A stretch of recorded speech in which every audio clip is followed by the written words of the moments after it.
அனைவருக்கும் திருக்குறள் வணக்கம். 21/6/2026 ஞாயிற்றுக்கிழமை திருப்பூர் தமிழ் இலக்கிய பண்ணையின் ஜூன் மாத நிகழ்வு மிகச் சிறப்பாக நடந்தேறியது. திருப்பூர் பாண்டியநகர் தாய் தமிழ் பள்ளி ஆசிரியைகள் தமிழ்த்தாய் வாழ்த்து பாட விழா இனிதே துவங்கியது. தமிழ் இலக்கிய பண்ணையின் செயலாளர் கார்த்திகேயன் ஐயா திருக்குறளுடன் ஆரம்பித்து வரவேற்புரை நிகழ்த்தி தந்தையர் தினத்திலே தந்தையின் பெருமைகளை பற்றி பேசி ஒரு சிறிய நிகழ்வையும் கூறி அனைவரையும் இன்முகத்துடன் வருக வருக என வரவேற்றார். தமிழ் இலக்கிய பண்ணையின் மதிப்புறு தலைவர் சுந்தரராஜ் ஐயா தனது தலைமை உரையில் தந்தையர் தினத்தை பற்றியும் ஒரு சிறிய நிகழ்வையும் மாணிக்கவாசகர் பாடலையும் பாடி பாரதிதாசன் கவிதைகளையும் கூறி சிறப்பித்தார்.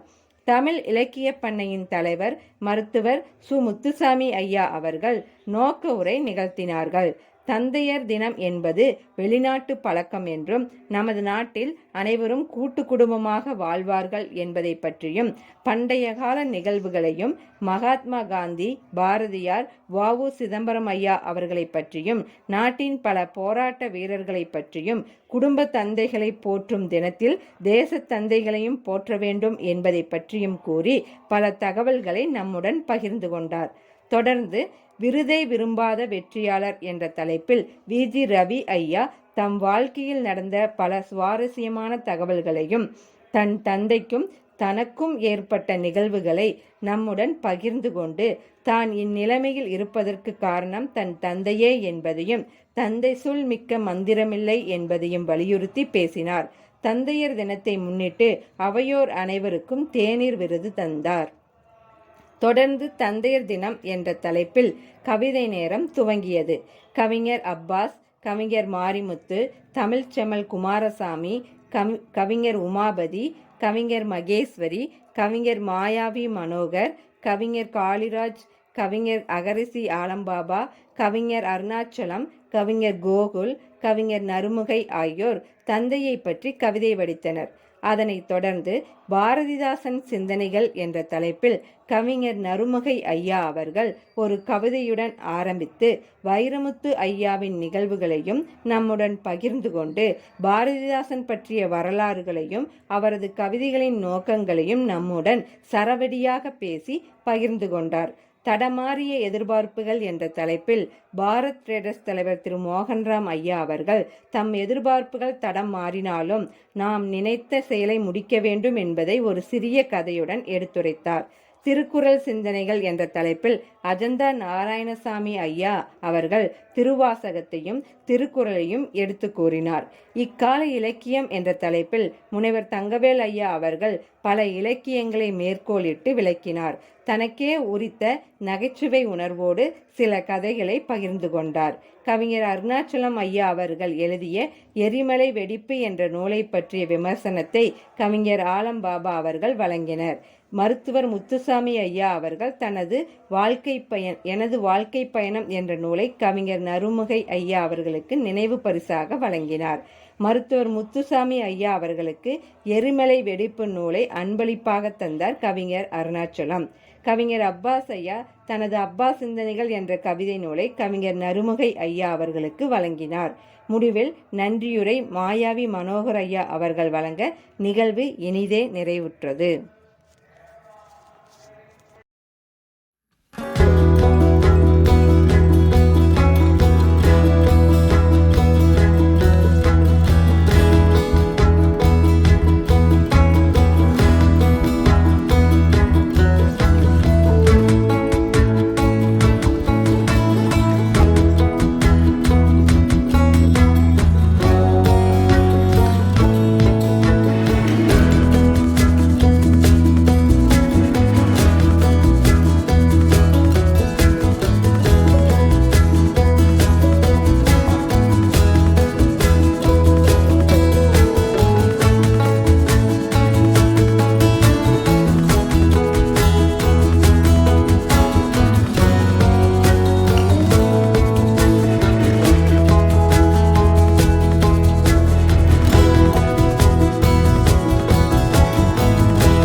தமிழ் இலக்கிய பண்ணையின் செயலாளர் ரா கார்த்திகேயன் ஐயா அவர்களை அன்புடன் அழைக்கின்றோம்.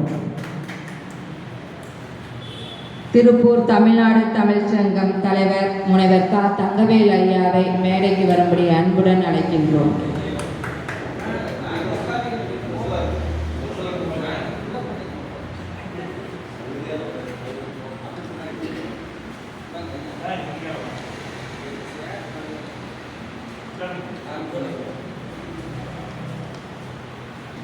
தமிழ் தாய் வாழ்த்து.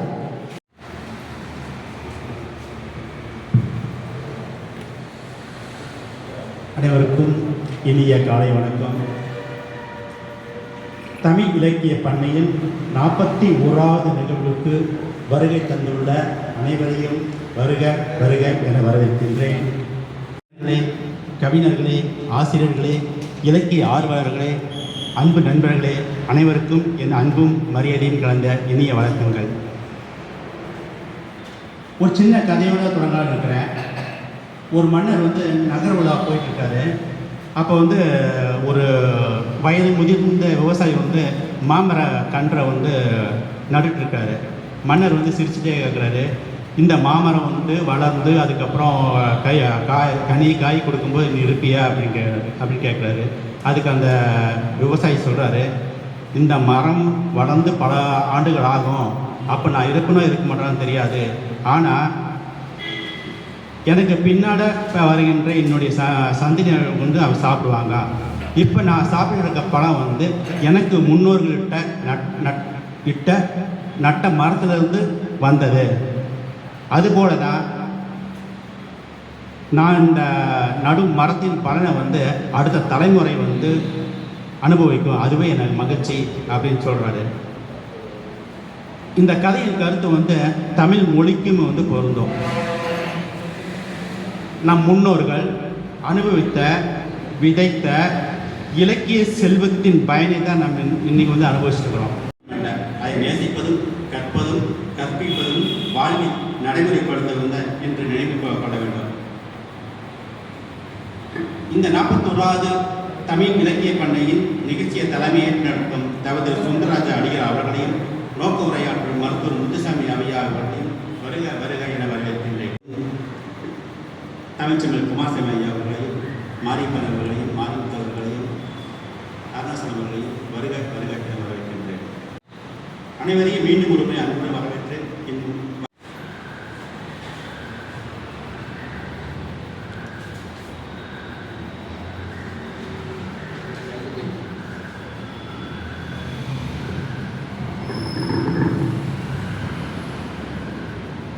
திருச்சிற்றம்பலம். முக்தி நெறி அறியாத மூர்க்கரோடு முயல்வேனை பக்தி நெறி அறிவித்து பழவினைகள் பாரும் வண்ணம் சித்தமலம் அறிவித்து சிவமாக்கி எனையாண்ட அத்தன் என கருளியவார் ஆர்பெருவார சோவே. இன்றைய தினம் நமது தமிழ் இலக்கிய பண்டிகையின் நிகழ்வானது தொடர் நிகழ்வாக மிகச் சிறப்பாக நடைபெற்றுக் கொண்டிருக்கின்றது. இன்றைய தினம் தந்தையர் தினம் என்று சொல்றாங்க. தந்தையர் தினத்துக்காக கவிதையெல்லாம் வாசிச்சிருக்காங்க நிறைய பேர். நாம் சிறந்த தந்தையை 2 பொண்ணுக்கு அவங்களுக்கு உண்டான காரியங்கள் பேரு பேத்திக்கெல்லாம் ஒன்று எல்லாம் சீரும் செஞ்சாச்சு. ஆக சிறப்பான வாழ்க்கை இறைவன் நமக்கு அதைத்தான் அந்த பாட்டில் சொன்ன முக்தி நெறி அறியாத மூர்க்கரோட முயல்வேனை ஒரு காலத்தில் இருந்தோம். பார்த்தாரு என் தொல்லை தாக்க முடியும்னு பக்தி நெறி அறிவித்து பழவினைகள் பாரும் பண்ணோம். பழைய விலைகளும் வாடா அப்படின்னு புரிஞ்சு வந்தார். என்ன காரணம்னா பார்த்தீங்கன்னா நான் அனுப்புறப்படையத்தில் அங்கே ஒரு பெரிய மாதேஸ்வரர் கோயில். அப்போ சின்ன கல் மட்டும் 2-3 வச்சுருப்பாங்க. போகிறப்பெல்லாம் உருட்டு தண்ணிட்டு போயிருப்போம். பார்த்தாரு ஒரு தொலை தாங்க முடியுதுன்னே நினச்சி கோடை போட்டு கிட்ட வச்சுட்டாரு. அதைத்தான் நான் நினைக்கிறேன். இது முருகனாசாமி முழுமையாக ஆட்கொண்டார். திருமுருகனாசாமி முழுமையாக ஆட்கொண்டதால் முழு துறவுக்கு வந்துட்டோம். இனி நமக்கு ஒரு தேவையில்லை, பணம் தேவையில்லை. அதைத்தான் மிக அற்புதமான முறையில் மாணிக்கவாசகர் சொன்னார். உற்றாரையான் வேண்டேன், ஊர் வேண்டேன், பேர் வேண்டேன், கற்றாரையான் வேண்டேன், கற்பனவும் இனிதமையும், குற்றால தமர்ந்துரையும், கூத்தாவும் குறைகளற்கே, கற்றார்பின் மனம் போல கசிந்துருக வேண்டுவனே. இன்றைக்கு நிறைய பாரதிதாசன் சிந்தனைகள், அதுபோல் ஐயா அவங்க திருக்குறள் சிந்தனை, தடம் மாறி எதிர்பார்ப்பவர்கள் மோகன்ராம் ஐயா அவர்கள் சிந்தனை, இப்படி நிறைய சிந்தனைகள் இன்னைக்கு வருதுங்க. அது பார்த்தீங்கன்னா பாரதிதாசன் கவிதைகள் உட்கார வச்சோன்னா ஆளுக்கு மந்திரி பதவி கொடுத்தோன்னா என்ன பண்ணாங்க? கவிஞர் நறுமுகை ஐயாவை மேடைக்கு வரும்படி அன்புடன் அழைக்கின்றோம்.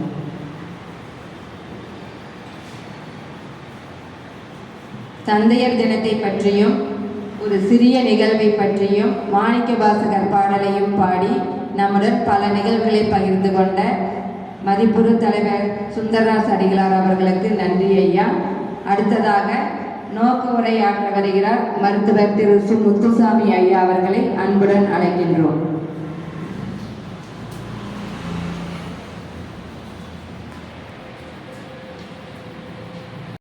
அனைத்து பெருமக்களுக்கும், ஆசிரியர்களுக்கும், இலக்கியவாதிகளுக்கும், கவிஞர்களுக்கும், ஏனைய பெருமக்களுக்கும் என்னுடைய நன்றி கடந்த வாழ்த்துக்களையும் வரவேற்பையும் வணக்கங்களையும் தெரிவித்துக் கொள்கிறேன். இந்த தந்தையர் தினம், தாத்தா தினம், பாட்டி தினமெல்லாம் நம்ம இந்தியாவுக்கான பழக்கம் இல்லை முதல்ல. ஏன்னா நம்மளாம் கூட்டு குடும்பமாக வாழ்ந்து தினம் தினம் தாய் தந்தை தாத்தா பாட்டி பார்த்துட்டு இருக்கிறவங்க. அதனால் அந்த பழக்கம்லாம் நமக்கு இல்லை. இதெல்லாம் மேல்நாட்டு பழக்கம். நம்ம எல்லாமே இதெல்லாம் வித்தியாசமாக இருக்கா நம்ம கற்றுக்குவோம். அவங்ககிட்ட இருக்க நல்ல பழக்கத்தை கற்றுக்க மாட்டோம். அவங்க நடைபயிற்சிக்கு போனாங்கன்னா எல்லோரும் வெவ்வேறு நாட்டுக்கு வருவாங்க, ஒரு குடியில் இருப்பாங்க. காலையில் போனால் ஒரு வெள்ளைக்காரத்தை நேரம் பார்த்தா ஹாயின்ட்டு போவானுங்க. நம்ம ஆளுங்க இங்கே பார்த்தா கூட சொல்ல மாட்டாங்க. பக்கத்து வீட்டுக்காரர் நடந்துட்டு இருப்பார், டாக்டர் வணக்கம்னு சொல்ல மாட்டாங்க. இந்த மாதிரி நல்ல பழக்கத்தை நம்ம அவங்ககிட்ட கற்றுக்கிறது இல்லை. ஏன்னா நம்ம தாய் தந்தையரை பார்க்குறது தினம் பார்த்துட்ருக்குறோம், அக்கா தங்கச்சியை பார்த்துட்ருக்குறோம், எல்லோரும் பார்த்துட்ருக்குறோம். எப்படியோ நம்ம ஒட்டிக்கிச்ச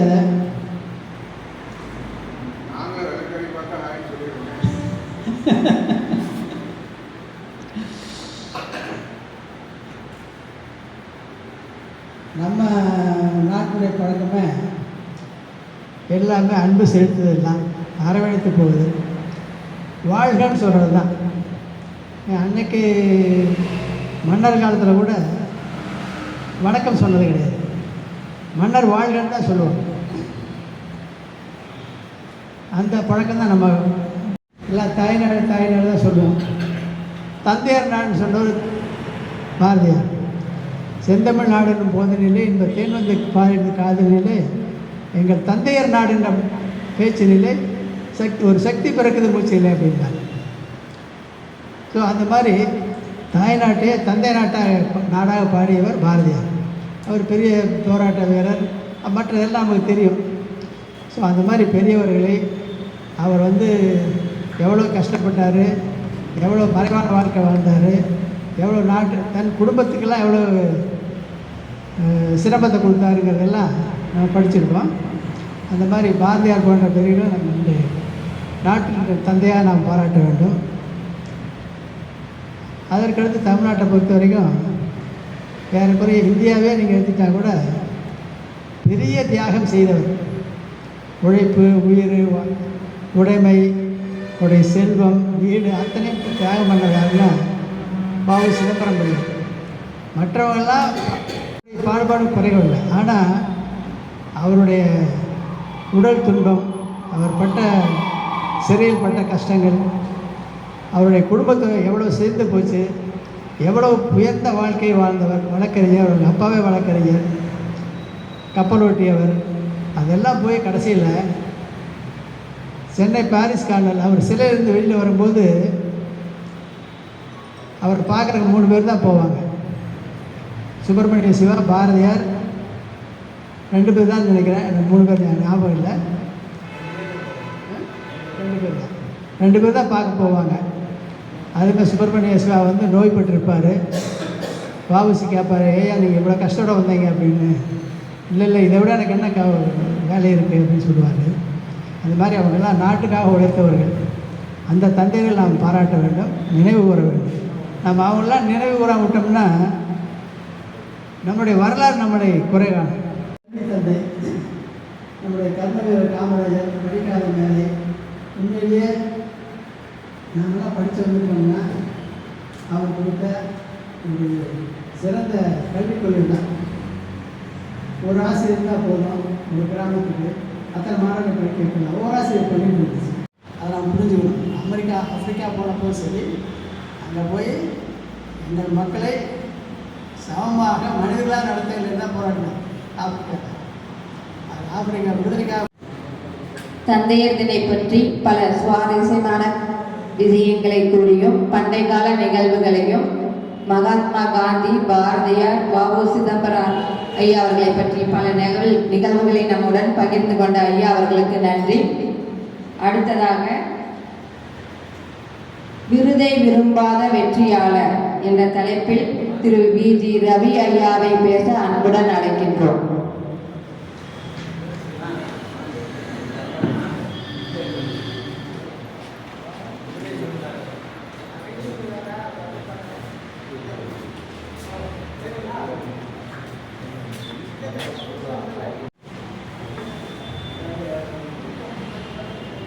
அனைவருக்கும் வணக்கம். மனோகர் வந்து தந்தையர் தினத்துக்கு ஒரு தலைப்பு கொடுங்கன்னு சொன்னோன்னே எனக்கு வந்து சிந்தனை செய்யாமல் வந்த வார்த்தை தான் விருதை விரும்பாத வெற்றியாளர்னு ஒரு அப்பாவுக்கு மனசில் வச்சுட்டு எனக்கு தோணுது. எந்த தந்தையும் வந்து அவங்க செய்கிறதுக்கு யாருக்கிட்டையும் எந்த விருதையும் விரும்பாதவர்கள் அப்படிங்கிற அர்த்தத்தில் தான் சொன்னேன். நமக்கு இன்றைக்கி இந்த தலைப்பில் பேசுகிறதுக்கு எனக்கு வாய்ப்பு கிடைச்சதுக்கு எவ்வளோ சந்தோஷப்படுறேன்னு சொல்ல முடியாது. இந்த பொது இடத்துல நான் பேசுகிறது வந்து என்னோடய வாழ்க்கையில் எங்கள் அப்பா எந்தெந்த இடத்துல என்ன மாதிரி பண்ணான்னு அதனால் நான் கொஞ்சம் அதனால் ஒரு இடத்த அடைஞ்சிருக்கிறேன்னா அதுக்கு அவர் எவ்வளோ தூரம் காரணம் அப்படிங்கிறத இது எங்கள் அப்பாவோட சுய புராணமாக இருந்தால் கூட கொஞ்சம் எல்லாத்துக்கும் உபயோகமாகும், எடுத்துக்கிறவங்க எடுத்துக்கலாம் அப்படின்னு தான் நினைக்கிறேன். எங்கள் அப்பா பிறந்தவர் 1930. 1940 வந்து 5ஆவது வரைக்கும் தான் படிக்கிறார். படித்த உடனே வந்து அவர் வந்து வேலைக்கு போகிறது அவனாசிரியர் செட்டியார்கிட்ட கல்வி தந்தை. 10 வயசில் போய் சேர்றார். 10 வயசில் வந்து மாதம் வந்து 8 ரூபாயோ 9 ரூபாயோ சம்பளம். அவரோட சம்பளத்தில் வந்து மெயினான வேலை வந்து அவரோட ஆஃபீஸ் வந்து அவனாசிலிங்கம் செட்டியார் ஆஃபீஸ் வந்து கஜலட்சுமி தேட்டருக்கு போகிற வழியில் ரைட் சைடில் 2வது அந்த பேங்காக கூட அவங்களுக்கு இருந்தது. அதில் தான் இருந்தது. அங்கே போய் சின்ன பையனாக போய் காஃபி வாங்கிட்டு வர்ற வேலை.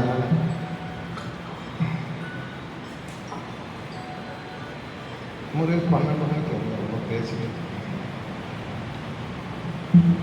காஃபி வாங்கிட்டு வர வேலை.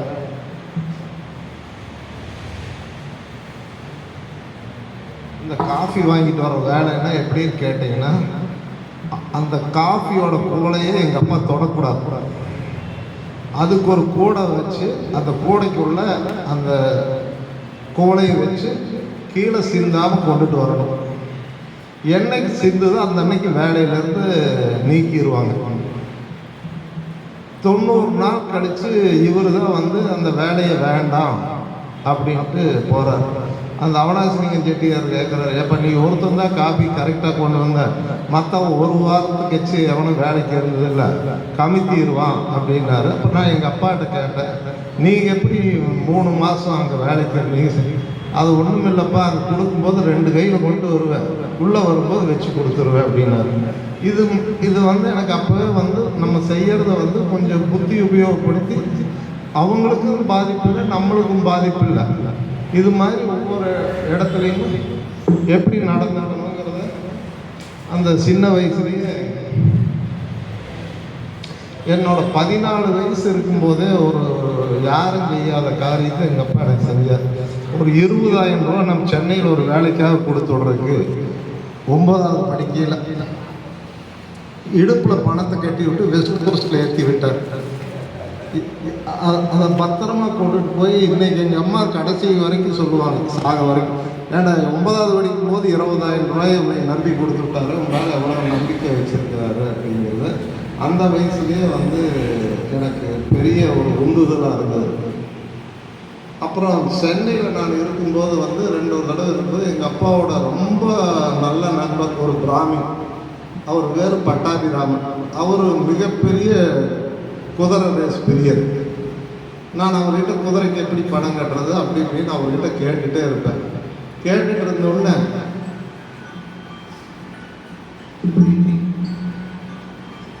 கேட்டுட்டு இருக்கும்போது உடனே வந்து அந்த காலகட்டத்தில் 500 ரூபா பணத்தை கொடுத்து எங்கிட்ட, பட்டாபி ரவி கூட்டிகிட்டு போய் பூரா ரேஸுங்க என்னன்னு காமிச்சு இதில் 1 ரூபா கூட மிச்சம் வராமல் தோத்துட்டு வரணும்னாரு. தோத்துட்டு வந்தா தான் மறுபடியும் அங்கே போக மாட்டேன்னாரு. நானும் போயிட்டு 10 ரூபா தான் ஒரு இது கட்டுறதுக்கு. நான் முதல் தடவை 40-50 ரூபாய் கட்டணும்னா பூரா போயிடுச்சு. அப்புறம் அதுக்கப்புறம் வந்து ஒரு ரேஸ் முடிஞ்சோடனே பட்டாபிங்கிறவர் என்னை தொலாவுவார். நான் அப்போவே வந்து விவரமாக இருந்தாலும் மறுபடியும் பணம் கட்டி அனுப்பிச்சிருவாருன்ட்டு நான் அந்த பணம் கட்ட முடிஞ்சோடனே எங்கேப்போ உன்னை தொலாவுன்னா பணம் கட்டுறப்ப காணும்பார். அந்த 100 ரூபாய் இழப்போட வந்து ரேஸோட அத்தனை இதுகளையும் அந்த வயசுலேயே நான் கற்று முடிச்சுட்டேன்.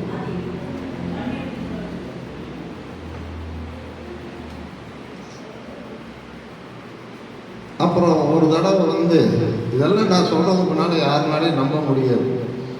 எங்கள் அப்பா பார்க்குறது தினசரி ஒருத்தர் வருவார். அப்போ நான் 8வது படிச்சுட்டு இருக்கேன். படித்துட்டு இருக்கும்போது வந்து எங்கள் அப்பாட்ட தங்க பிஸ்கட் வாங்க சொல்லுவார்.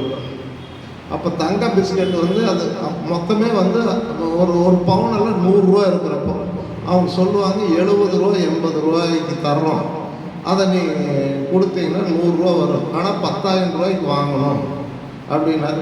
தினசரி அவனை வர சொல்லி பேசிகிட்டே இருந்தார். எங்கள் அப்பா வந்து சேவிங் பண்ணுறதுக்கு ஒரு அரை மணி நேரம் அது பண்ணும்போது இவன் டெய்லி வருவான். கரெக்டாக வந்து பேசிக்கிட்டே இருப்பப்போ நான் அந்த வயசுலேயே வந்து அவர்கிட்ட ஆர்வமாக சில கேள்வி கேட்பேன்.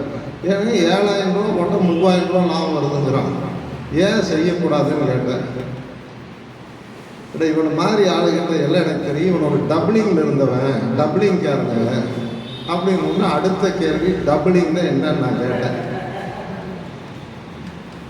டபுளிங்னா என்னன்னு சொல்கிறேன்ட்டு எனக்கு அந்த வயசில் விவரமாக உட்கார வச்சு, டபுளிங்கன்னா வந்து ஒரு முதல்ல வந்து பேங்க்கில் போய் ப்ரெஸ் நோட்டை வாங்கிடுவாங்களாம், ஒரிஜினல் நோட்டு கெமிக்கல் போட்டு ஒரு சைடு இருக்கிற கலரை போக வச்சுருவாங்களாம் இவங்க அடித்த மாதிரி காமிக்கிறதுக்கு. அப்புறம் உடனே வந்து இதுக்கு ஆள் பிடிக்கும்போது வந்து எங்கள் அப்பா வந்து ஒரு 10-12 வயசில் அவங்ககிட்ட போய் வேலைக்கு வந்துருக்காரு. ஒரு பார்ட்டி அடித்ததுன்னே இவங்களுக்கு 100 ரூபா கொடுப்பாங்களாம். இவரோட வேலை வந்து அப்போ 100 பாக்கெட் இருக்கிற சிகரெட்டு டப்பாவை கையில் வச்சுட்டு இருக்கணுமா. இவர் நண்பரோட வேலை வந்து சிகர் லைட்டை வச்சுட்டு இருக்கணும். லட்சுமணன் பேர், அவர் எல்லாம் எனக்கு தெரியும். லட்சுமணன் சிகர் லைட் வச்சுருப்போம், நான் சிகரெட் டப்பா வச்சுட்டு இருப்பேன். அந்த யாராச்சும் பார்ட்டி வரும்போது ஸ்டைலாக சிகரெட் குடிப்பாங்க, போகணுன்னு அந்த சிகரெட் அவிச்சு வச்சுட்டு பீடி குடிக்கிறாளுங்க அவங்க இருப்பாங்க. எல்லாம் வந்து 100-200 ரூபாய்க்கு முதல்ல ட்ரையலுக்கு 100 ரூபாய்க்கு கொடுத்தாங்கன்னா இது எங்கே கொண்டு போய் செலுத்துறதுன்னா ஃப்ரெஷ் நோட் பேங்க்லேயே கொண்டுட்டு போய் கொடுங்கன்னா பேங்க்கில் ஒரிஜினல் நோட்டு தான் அவங்க வாங்கிட்டு போய்க்கணும். மொத்த கொள்முதல் ஒரு 2-3 ரூபா ஃப்ரெஷ் நோட் வச்சுருப்பாங்க. உடனே வந்து 100-200 கொடுத்தோன்னே அதுக்கு டபுளைக்கு கொடுத்தோன்னே கடைசியில் வந்து இவங்க வந்து ஒரு 1000 ரூபாய்க்கு கொடுத்தோன்னே இவங்க 2000 ரூபா கொடுப்பாங்க. அதுவும் பேங்க்கு போய் பக்காவாக செல்லுபடி ஆகிடும்.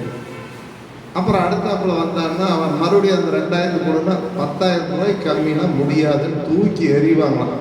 அவன் காலை கையை பிடிச்சி 5000 ரூபா கொண்டு வர்றேன் உடனே டைமண்ட் தேட்டருக்கு பின்னாடி பெரிய காடாக இருக்கணும். அவன் 5000 ரூபாய் எப்படியோ கஷ்டப்பட்டு 10 ரூபா நோட்டு 5 கட்டை கொண்டு வந்தோடனே இவங்க 10,000 ரூபாய்க்கு பொதுவாக வந்து மேலே ஒரு நோட்டு கீழே ஒரு நோட்டு வச்சு எல்லாம் ப்ரெஸ் பண்ணி கரெக்டாக அங்கே வந்துடுமாங்களாம். நான் நல்லா வந்து சாயந்தரம் 6-7 மணிக்கு வர சொல்லுவாங்க. வந்த உடனே வந்து அவங்ககிட்ட 5000 ரூபாயை வாங்கும்போது எப்படி தான் போலீஸுக்கு தகவல் தெரியுமோ அப்படி வந்து சுற்றிடுவாங்களாம். எல்லாம் உளுந்து அடிச்சுட்டு இஷ்டத்துக்கு அவனையும் தட்டி விட்டு அவனை இந்த பக்கம் போக சொல்லிட்டு இவங்கெல்லாம் போக சொல்லிட்டு ஒரு 4 கிலோமீட்டருக்கு அந்தால போய் தான் நிற்பாங்க. போய் இவங்க நின்னோடனே முதல்ல 6 ரூபா அந்த போலீஸ் வேஷத்தில் இருக்கிறவங்க எல்லாம் வந்த உடனே அந்த 5000 ரூபாய் பங்கிட்டு எங்கள் அப்பாவுக்கு 100 ரூபாய்க்கும் அந்த லட்சுமணனுக்கு 100 ரூபாய்க்கு கொடுப்பாங்க.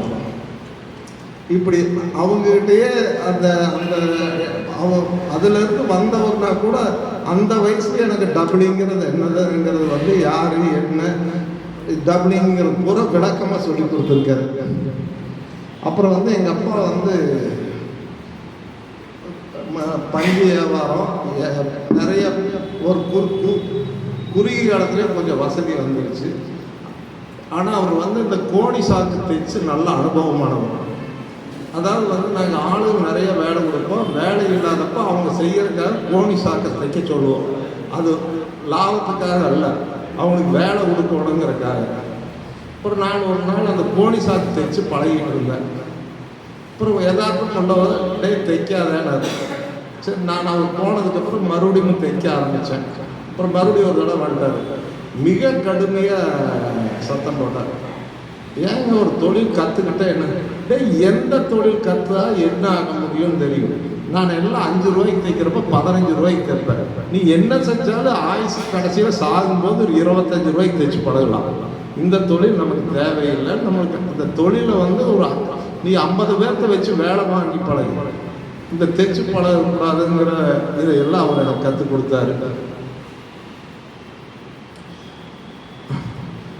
அதே மாதிரி ஒரு தடவை சென்னைக்கு நாங்கள் ட்ரெயினில் போயிட்டு இருந்தோம். அப்புறம் போயிட்டு இருக்கும்போது நான் குடும்பத்தோடு போயிட்டு இருக்கும்போது சின்ன சேலம் தானோன்னு அசகலத்தூர்னு ஒரு ஊர் வந்துச்சு. காரை நிறுத்த சொன்னார். ஒரு நிறுத்தணும்னு ஒரு நான் சொன்னது நான் எங்கள் அப்பா இருந்தேன் எனக்கு 45 வருஷம் ஆச்சு. நான் சொல்கிறது அதுக்கு முன்னாடி. அப்புறம் உடனே ஒரு இடத்துல கொண்டுட்டு போய் நிறுத்திட்டு இந்த திண்ணையில் வந்து நான் 1 வருஷம் படுத்துட்டு இருந்தேன். ஒரு திண்ணை காமிச்சு அந்த திண்ணை என்னங்க கேட்டேன். நான் வந்து என்னோட 15-16 வயசில் 100 ரூபா கொடுத்து தங்கம் பொண்ணு வியாபாரம் பண்ணுறதுக்காக எங்கள் வீட்டில் அனுப்பிச்சி விட்டாங்க. நாங்கள் 5-6 பேர் 100 ரூபா கொண்டுட்டு வந்தோம். காலையில் ஒரு நேரம் சாப்பிட்டுட்டு நைட்டு இதே வீட்டில் வந்து தான் சாப்பிடணும். 6 மணிக்கு சாப்பிட்டு புறப்பட்டோம்னா 30 கிலோமீட்டர் 40 கிலோமீட்டர் நடக்கணும். நடந்துட்டு வந்தோம்னா எதேச்சும் ஒரு மூக்குத்தி கிடைக்கும், எதேச்சும் ஒன்று கிடைக்கும். அதெல்லாம் அதுதான் தொழிலாக பண்ணிட்டு 1 வருஷம் இந்த ஊரில் இருந்தேன். கடைசியில் கொஞ்சம் நடக்கிறதுக்கு சிரமப்படுவார். அவர் எப்போ கேட்டாலும் என்ன சொல்லிடுவார், தங்கம் பொண்ணு வியாபாரம் பண்ணினப்பவே நான் ஒரு மனுஷன் ஒரு ஆயுசில் எவ்வளோ தூரம் நடக்கணுமோ அதை பூரா நடந்துட்டேன். அப்புறம் என்ன லாபம் வந்துச்சுன்னு கேட்டேன். நான் ஒருத்தன் தான் 100 ரூபா கொண்டுட்டு வந்தேன். 100 ரூபாயோட போனேன். அந்த 365 நாள் சாப்பிட்டது மட்டும்தான் லாபம். அதை விளக்கமாக சொன்னார். அந்த வீட்டில் ஒரு பெண் இருந்தாங்க. அது உங்களுக்கு எத்தனை பேருக்கு தெரியும்னு தெரியாது. அதே மாதிரி இவர் ஆரம் ராஜமாணிக்கம் அவங்க அம்மாவை வந்து அந்த வீட்டில் பார்த்து அவர் ஆகணும்னா அந்த அம்மாவை செத்துட்டாங்க. உங்கள் அப்பா எங்கள் வீட்டு திண்ணையில் தான் படுத்துட்டு இருந்தான்னு அந்த அம்மா சொல்லுவாங்க பல வருஷம் என்கிட்ட. நான் வந்து அவர் அந்த ஊரில் அலைஞ்சதுங்கிறதுனால வந்து இன்னைக்கு வரைக்கும் நான் சென்னைக்கு காரில் போனேன். சின்ன சேலத்துக்கிட்ட ஏதோ ஒரு சின்ன ஹோட்டலில் நிறுத்தி அந்த ஞாபகத்துக்கு ஒரு 1/2 மணி நேரம் உட்கார்ந்துருவேன். அந்த நேரத்தில் ஹோட்டலில் எத்தனை பேர் சாப்பிட்டாலும் நிறைய பேர் வேண்டாங்கன்னு சொன்னால் கூட அத்தனை பேர்த்துக்கு பில் பணத்தை நான் தான் கொடுக்குறேன். ஏன்னா எங்கள் அப்பா அந்த இடத்துல வந்து எவ்வளோ சாப்பாட்டு கஷ்டப்பட்டுருக்காரு. காலையிலேருந்து அந்த நினைவு மரம் இப்போ வரைக்கும் சென்னைக்கு போகிறப்போ இப்போ அந்த அசகலத்தூர் பைபாஸில் ஊர் எங்கே போச்சுன்னே தெரியாது. நான் வந்து சின்ன சேலம் தாங்கன்னு ஏதோ ஒரு சின்ன டீ கடையோட கொஞ்சம் பெரிய கடையாக ரொம்ப பெரிய ஹோட்டல் போனால் நம்ம அது ஹோட்டலுக்காரன்னு ஒத்துக்க மாட்டோம். நம்மளும் இதை பண்ணுவோம்.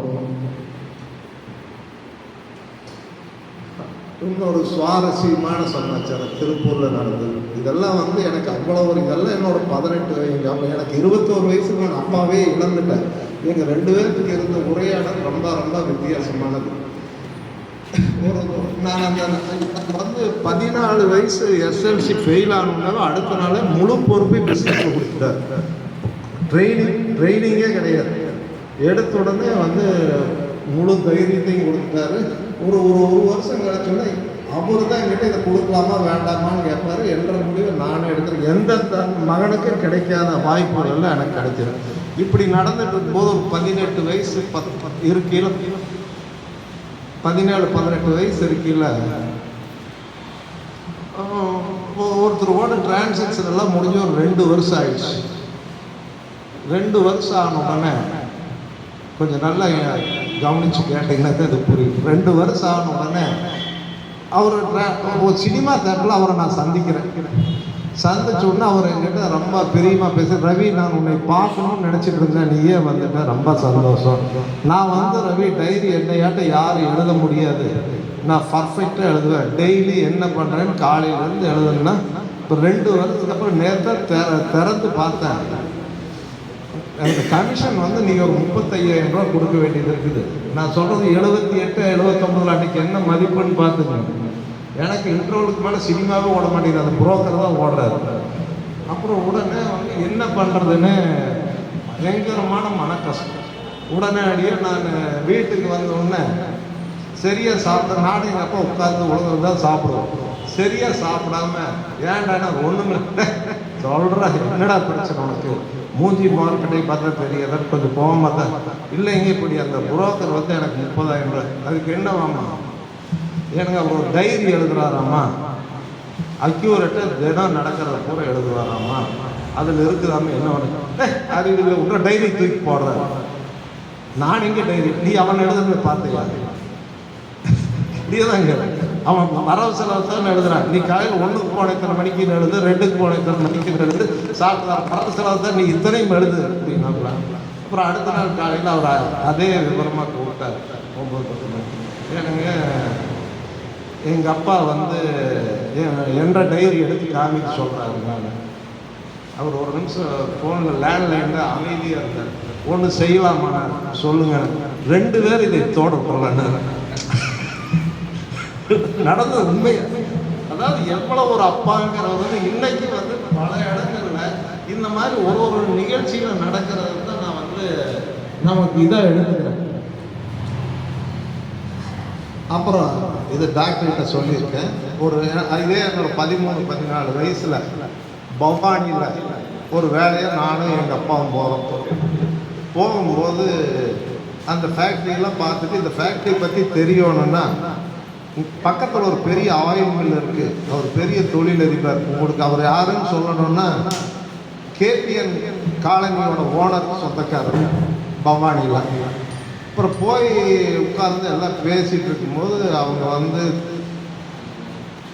அளவு கடந்த சுவையுள்ள ஒரு மோர் கொடுத்தாங்க. அதாவது அப்படி சுவையான மோர் இன்னும் மறுபடியும் குடிச்சனா கூட நினைவில்லை. அப்புறம் குடிச்சுட்டு எங்களோட பேச்சுவார்த்தை 1 மணி நேரம் நீடிச்சு எந்திரிச்சு போகிறப்போ எனக்கு டீ சொல்லட்டுமான்னு கேட்டார். யார்? அந்த கம்பெனி அதிபர். எங்கள் அப்பா வந்து என்ன டீ குடிக்கிறியான்னு கேட்டார். நான் அவர் காதில் போய் எனக்கு இதே மோர் கேடுது அப்படின்னு. உடனே அந்த முதலாளி வந்து பையன் என்ன சொல்கிறான் அப்படின்னாரு. பையன் என்ன சொல்கிறான், இந்த டீ எங்கே வேணாலும் கிடைக்கும், இந்த மோர் எங்கேயும் கிடைக்காதுன்னு சொல்கிறாங்க. எவ்வளோ ஒரு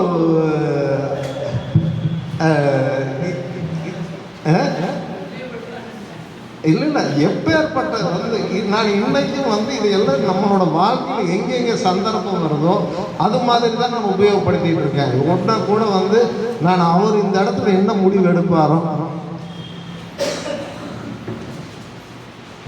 அதே மாதிரி இப்போ டாக்டர் எங்கள் இடத்துக்கு வந்திருக்காரு.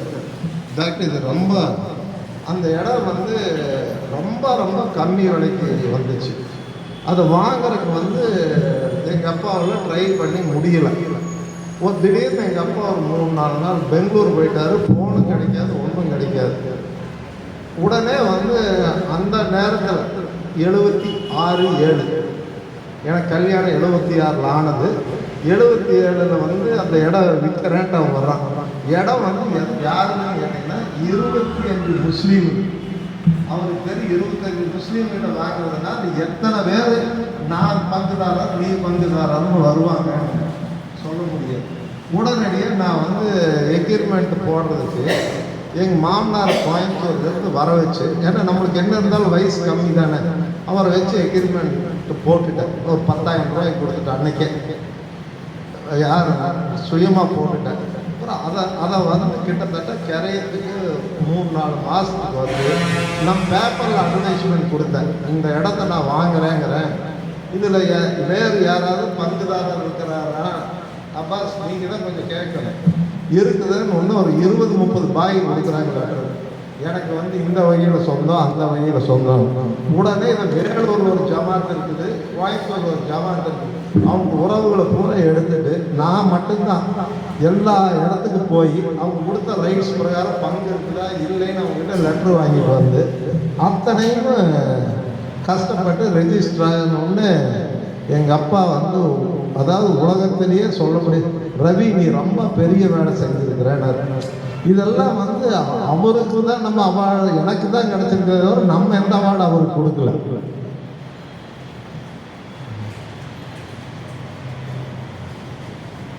அதே மாதிரி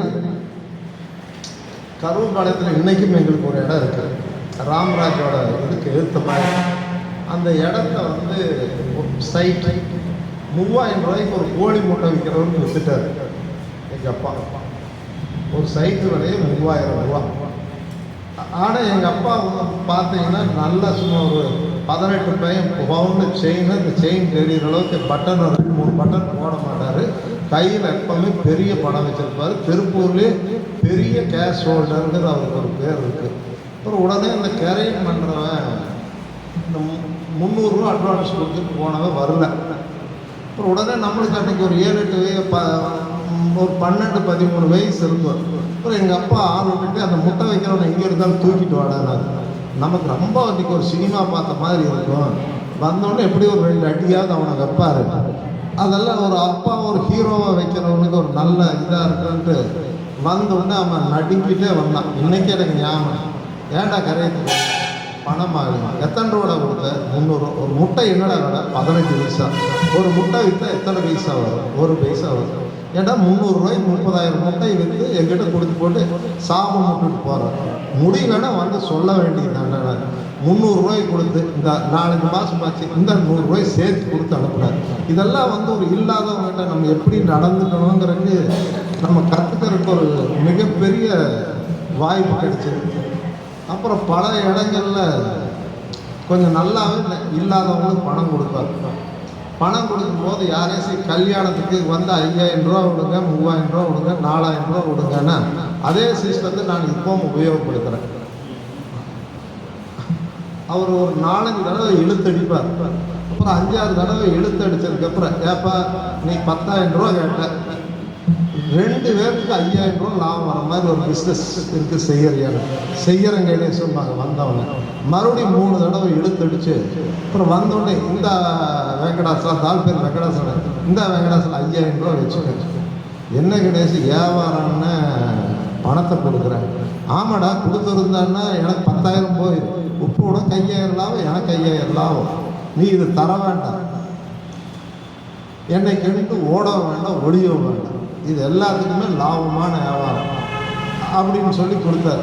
இது இந்த டொனேஷனில் வந்து நான் இதே சிஸ்டம். அப்புறம் நான் பல தடவை கேட்டிருக்கேன், நீங்கள் வந்து இப்போ இந்த பணம் கொடுக்குறீங்களே, நம்மளுக்கு நாளைக்கு எதேச்சும் ஒரு கஷ்டம்னா அவங்க கொடுப்பானான்னு கேட்டோம்னா கடுமையான கோவப்படுவார்.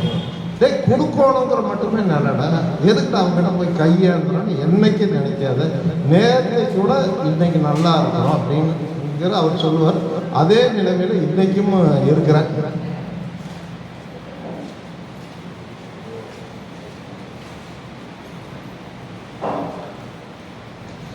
அதே மாதிரி வந்து என்னோட 8 வயசில் வந்து எங்கள் அப்பா சைக்கிளில் தான் வருவார். எங்கள் அப்பா ராலி சைக்கிள் வச்சுருக்கிறது அந்த காலத்தில் ஏதோ பென்ஸ் கார் வச்சுருக்கிற மாதிரி. ஒரு 3வது 4வது படிக்கும்போது அந்த வீதியில் எங்கள் வீட்டில் ஒன்று தான் ரேலி சைக்கிள் இருக்குது. அது வச்சுருந்தவங்களுக்கு தெரியும் அந்த ரேலி சைக்கிளோட மதிப்பு. உடனடியே நான் கொடுங்க குரங்கு பெடல் போட்டு ஓட்டி பழகிறேன்னு சொல்லி கொடுத்தேன். உடனே வந்து சரி சைக்கிளை கொடுத்துட்டு போனதும் டூத்பூர்லேருந்து ஒரு சின்ன புது சைக்கிளை 10 நிமிஷத்தில் வாங்கிட்டு வந்து கொடுத்தாரு.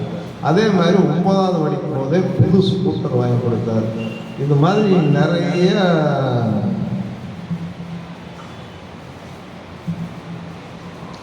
என்ன இது மாதிரி நிறைய சொல்லலாம். அதாவது வந்து இதெல்லாம் எனக்கு வந்து வெளிப்படுத்துறதுக்கு இத்தனையும் சேர்ந்து வெளிப்படுத்துறதுக்கு மருத்துவர் நீங்கள்லாம் இங்கே வந்து வாய்ப்பு கொடுத்ததுக்கு மிக மிக நன்றி. ஆனால் இந்த மாதிரி ஒரு நம்ம அதனால தான் நம்ம மனவர் இதுக்கு என்ன தலைப்பு கொடுக்கறதுன்னு கேட்டப்ப விருதை விரும்பாத வெற்றியாளர். எங்கள் அப்பா வெற்றியாளர் தான், எந்த விருதையும் விரும்பலை. அதனால் வந்து எனக்கு அந்த தலைப்பு ரொம்ப பொருத்தமாக இருந்தது. இந்த தலைப்பில் என்னை பேச வச்சதுக்கு இன்னுமே நிறைய நினைவுகள் இருக்குது. நான் கொஞ்சம் மினிமமாக பேசி கொஞ்சம் எங்கள் அப்பாவோட புகழை எனக்கு பேசுறதுக்கு ஒரு டாக்டர் நீங்கள் எல்லாம் ஒரு நல்ல வாய்ப்பு கொடுத்ததுக்கு ரொம்ப ரொம்ப நன்றி.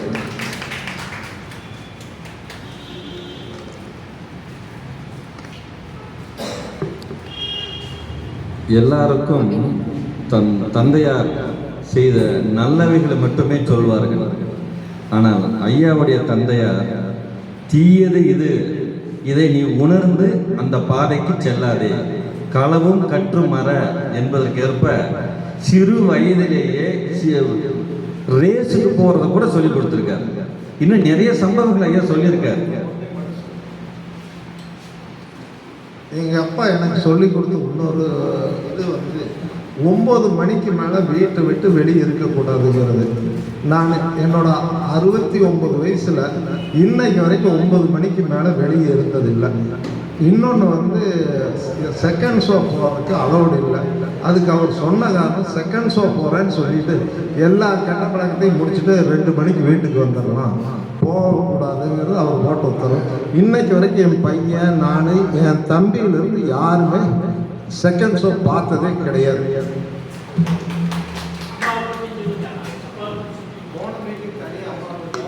ஆக ஐயாவோட வாழ்க்கையிலே அவருடைய தந்தையார் அவனாசலிங்கம் செட்டியார்கிட்ட டீ கடையிலிருந்து டீ வாங்கிட்டு வர்ற வேலை, அது கடைநிலை வேலை.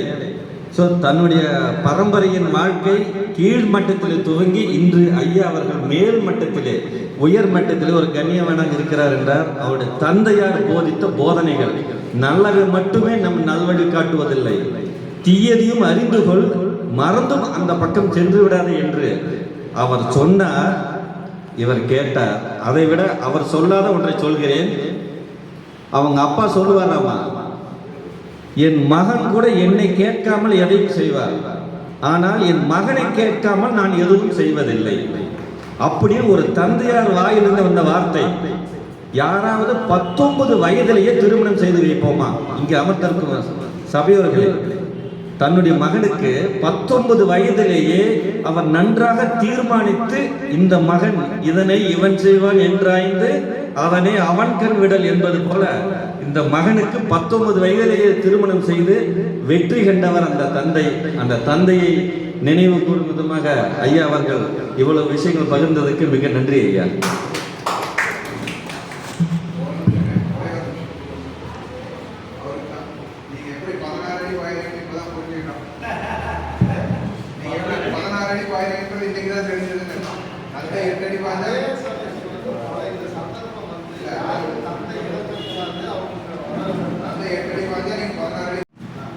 எப்போ அவர் ட்ரெஸ் பண்ண ரொம்ப பக்காவாக டீக்காக ட்ரெஸ் பண்ணுவேன் ரவி.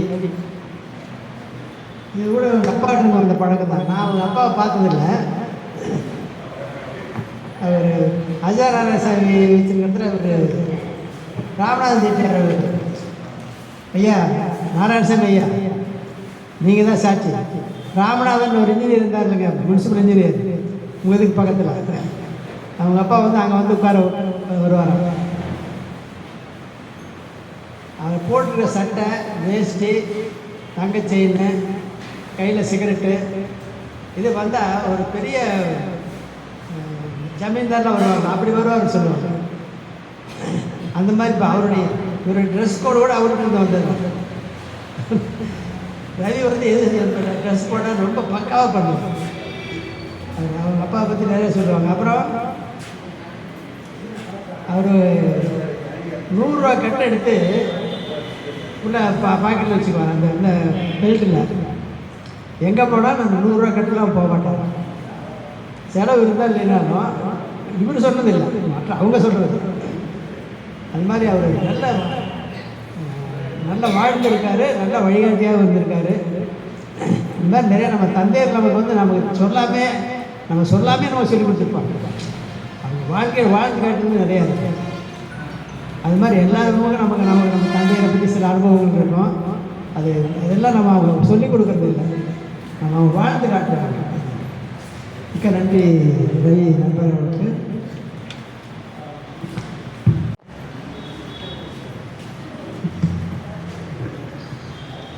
அனைத்தும் ஒருவனுக்கு. இன்றைய தினம் கவிதையின் தலைப்பு தந்தையர் தினம். தந்தையை பற்றி நிறையா டாக்டரையா சொன்னார். ரவி அவர் சொந்த அனுபவத்தை மனம் கணக்கு பண்ணி நிறைய சொல்லியிருக்காரு. அனைவருக்கும் நன்றி. கவிதை: தன் சொந்த உழைப்பால் உயர்ந்து தன் பிள்ளை உயர தனி தியாகம் செய்யும் தனிப்பிறவி. கன நேரம் கண்மறைந்தாலும் மனம் பதறும் தியாக பிறவி. தனக்கென கருதாமல் சந்ததி உயர துடிக்கும் தியாக சுடர். இடியை உள் சுமந்து மின்னலென சிரிக்கும் இடிதாங்கி. மெழுகாய் உருகி வெளிச்சம் தரும் வெள்ளை உள்ளம். மறைந்த பிறகு மனம் மறைந்தி பலனில்லை.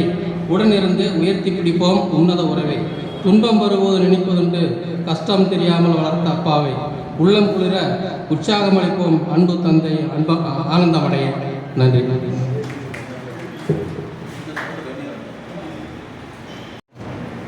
நன்றி ஐயா. அடுத்ததாக கவிதை வாசிக்க அழைக்கின்றோம் கவிஞர் தமிழ் செம்மல் குமாரசாமி ஐயா.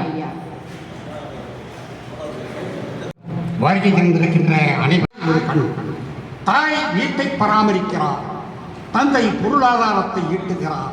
தாய் வீட்டை பராமரிக்கிறார், தந்தை பொருளாதாரத்தை ஈட்டுகிறார். தந்தை. நன்றி ஐயா. அடுத்ததாக கவிஞர் மாரிமுத்து ஐயாவை கவிதை வாசிக்க அன்புடன் அழைக்கின்றோம்.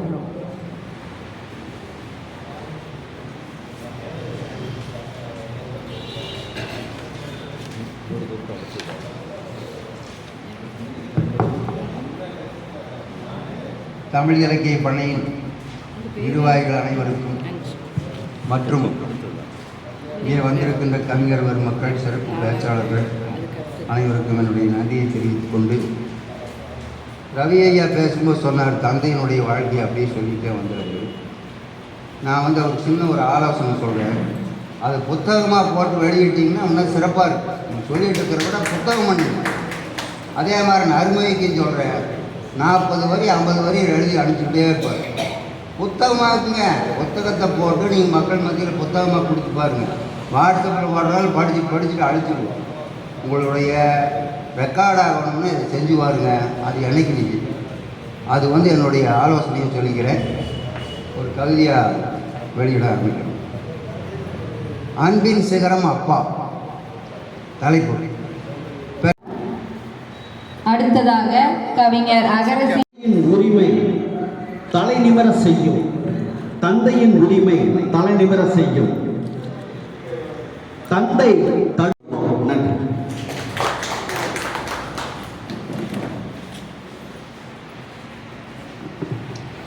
நன்றி ஐயா.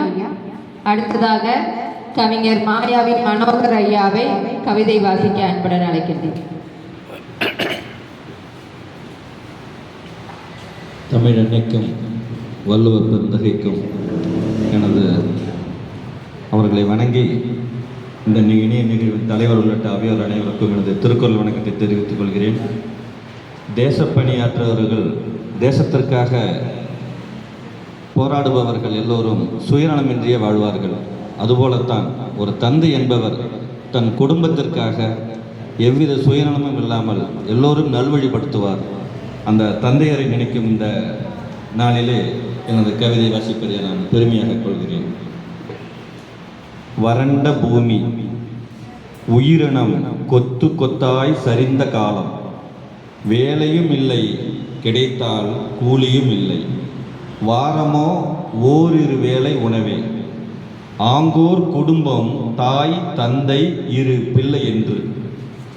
பிள்ளைகளோ பட்டினியில் சுருண்டு கிடக்க, வறண்ட தலையோடு எலும்பாய் சுவரையொட்டி மனைவி சாய்ந்திருக்க, தந்தையோ ஒடியும் தேகத்தோடு கைத்தடியூன்றி வேலைக்கு செல்ல, அரிதாய் கிடைத்த காசிலே கையளவு அரிசி வாங்கி மனையாளிடம் கொடுக்க, அவளோ கஞ்சி வைத்து பாதியை கணவன் தட்டிலே ஊற்றி மீதத்தை மூவருக்கும் பங்கு வைக்க, இது என்ன அநியாயம்? சுருண்டு கிடக்கும் குழந்தைக்கும் இல்லை, வறண்ட உடலுடையால் உனக்கும் இல்லை, ஆனால் எனக்கு மட்டுமா என்று ஏங்கி தவித்து பதற்றமாய் கணவன் கேட்க, இல்லை, சரியான முறையிலேயே பங்கிட்டேன் என்றாள் மனையாள். சுருண்டு கிடக்கும் வளரும் பிள்ளைக்கு என்பது உண்மையே, மூவருக்கும் பணிவிடை செய்கிறேன் என்பதும் உண்மையே.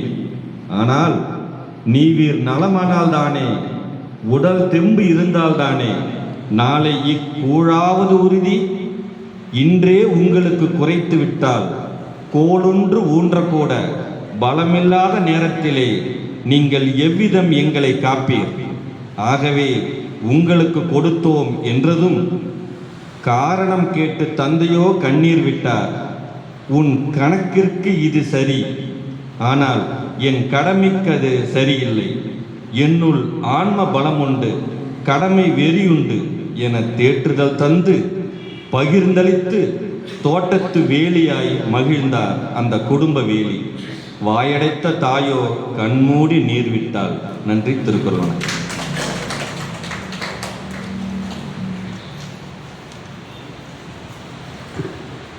நன்றி ஐயா. அடுத்ததாக கவிஞர் ரா உமாபதி ஐயாவை கவிதை வாசிக்க அன்புடன் அழைக்கின்றோம்.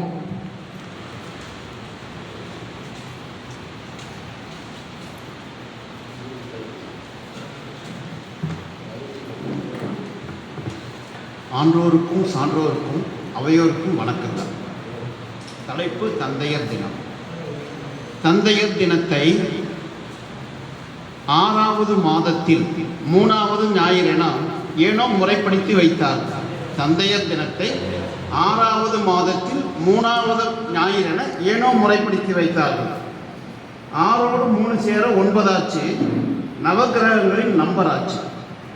ஒரு நாளும் ஓய்வுன்னு சொல்லையே எண்ணி பாராமல் ஓய்வின்றி தந்தை ஓடிக்கொண்டே இருப்பதாலோ என்னவோ நவகிரகங்களின் நடுநாயகமாகி ஓய்வின்றி ஓடிக்கொண்டிருக்கும் சூரியனுக்கு ஒப்பாக உரைக்கத்தானோ தந்தையர் தினத்தை 6வது மாதம் 3வது ஞாயிறு முறையாக வைத்தார்கள். தாயின் சிறந்த கோயிலும் இல்லை, தந்தை சொல் மிக்க மந்திரமில்லை சொன்னார்கள். உண்மைதான். தாய்க்கு பின் தானம் என்று சொல்லி வைத்தார்கள் சான்றோர்கள். தாய்க்கு ஒப்பாக தானம் ஒன்று உண்டதென்று அறிந்ததால் சொல்லி வைத்தார்கள் போலும். தந்தைக்கு பின் யார் வருவாரோ, தந்தைக்கு ஒப்பாக தந்தைக்கு இணையாக தரணியில் யாரையும் உரைக்க முடியாதென எண்ணியதால் தான் என்னவோ சான்றோரும் முன்னோரும் சொல்லி வைக்காமலே சென்றதென்ன மாயமோ. தந்தையோடு இருக்கும்போது தெரியாது தந்தையின் அருமையும் பெருமையும். தந்தையை இழந்து தனித்து நிற்கும்போதுதான் தெரியும் தந்தையின் அருமையும் தனித்தன்மையும். தந்தையோடு இருக்கும் வரை சொந்த கூட்டுக்குள் நீ பத்திரமாய் பக்குவமாய். தந்தையை இழந்த பின்னே மந்தையில் உன் வாழ்க்கை கந்தையாய் கசங்களாய். தந்தை ஒரு விந்தை மனிதர். தன் சொந்த காலில் நடந்தாலும் தனக்கென நடக்க தெரியாதவர். மகனையும் மகளையும் தோளில் சுமந்து கொண்டு அவர்களின் கனவுகளை தன் கண்களுக்குள் காண்கின்ற விந்தை மனிதர் தந்தை. தன் ஆசைகளை எல்லாம் ஓசையின்றி மனசுக்குள்ளேயே பூட்டி வைத்து தன் வாரிசுகளின் சின்ன சின்ன ஆசைகளையும் நேர்த்தியாக எண்ணி எண்ணி பார்த்து பார்த்து ஈர்த்து கொடுக்கும் தந்தையே சிந்தைக்குள் வீட்டிற்கும் சீர்மிகு தெய்வம். தந்தையே சிந்தைக்குள் வீட்டிற்கும் சீர்மிகு தெய்வம். தந்தையை போற்றுவோம், தந்தையை வணங்குவோம். நன்றி. உடன் அழைக்கின்றோம்.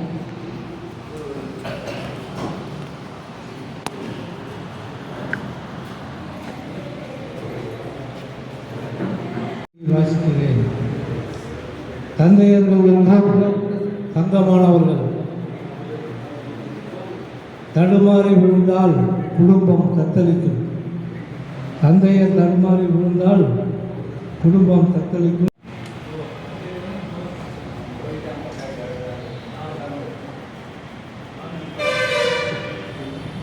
அனைவருக்கும் வணக்கம். தந்தையர் தின வாழ்த்துக்கள்.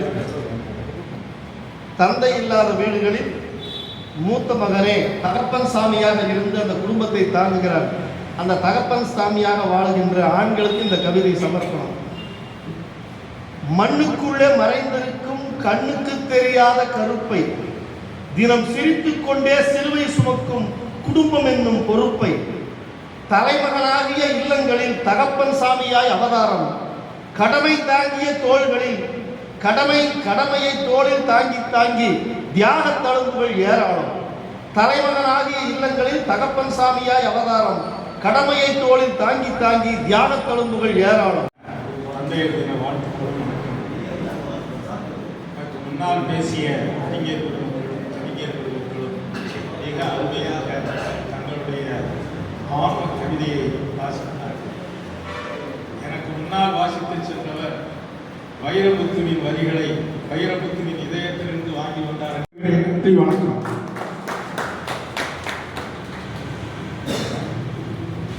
நன்றி ஐயா.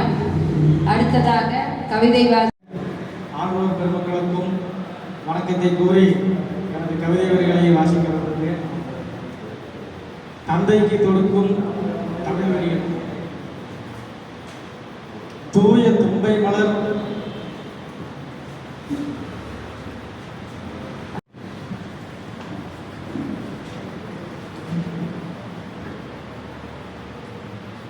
என் அன்பு அப்பாவுக்கு. அப்பா, உங்கள் விரலை பிடித்துதான் இந்த உலகத்தை அறிந்தேன். என் முதல் நண்பரும் நீங்கள், என் முதல் ஹீரோவும் நீங்கள், என் முதல் நம்பிக்கையும் நீங்கள். நான் சிரிக்க வேண்டும் என்பதற்காக உங்கள் கண்ணீரை மறைத்தீர்கள். நான் உயர வேண்டும் என்பதற்காக உங்கள் கனவுகளை கூட தியாகம் செய்தீர்கள்.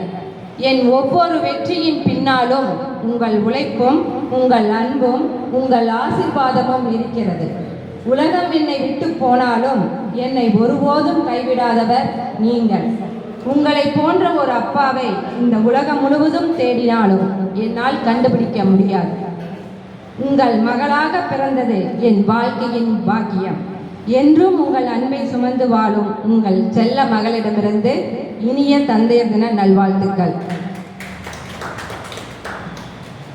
அடுத்ததாக பாரதிதாசன் சிந்தனைகள் பற்றி பேச வருகிறார் கவிஞர் நருமகை ஐயா.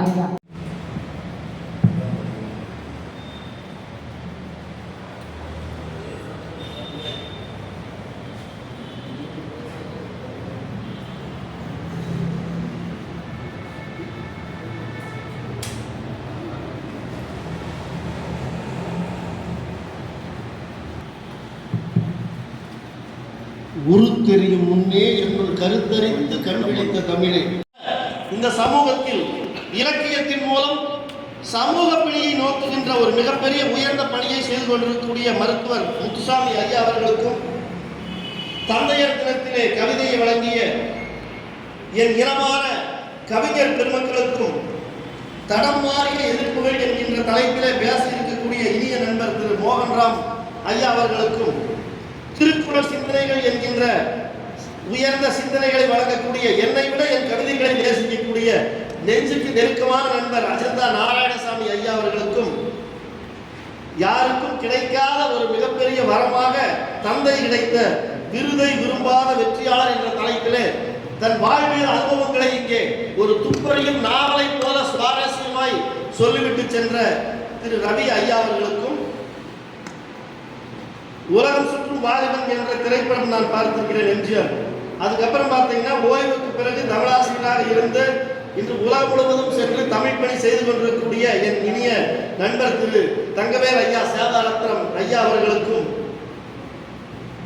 எரிமலை வெடிப்பு என்கின்ற ஒரு கவிதை நூலை எழுதி அதை அறிமுகம் செய்து இருக்கின்ற இனிய நண்பர் செங்கவி அருணாசலம் ஐயா அவர்களுக்கும், நூலுக்கு அறிமுறை செய்யக்கூடிய அகரிசி, நான் இப்போதான் அவர்கிட்ட கேட்டேன், எனக்கு மகரிசி தெரியும், என்னங்க அகரிசின்னு.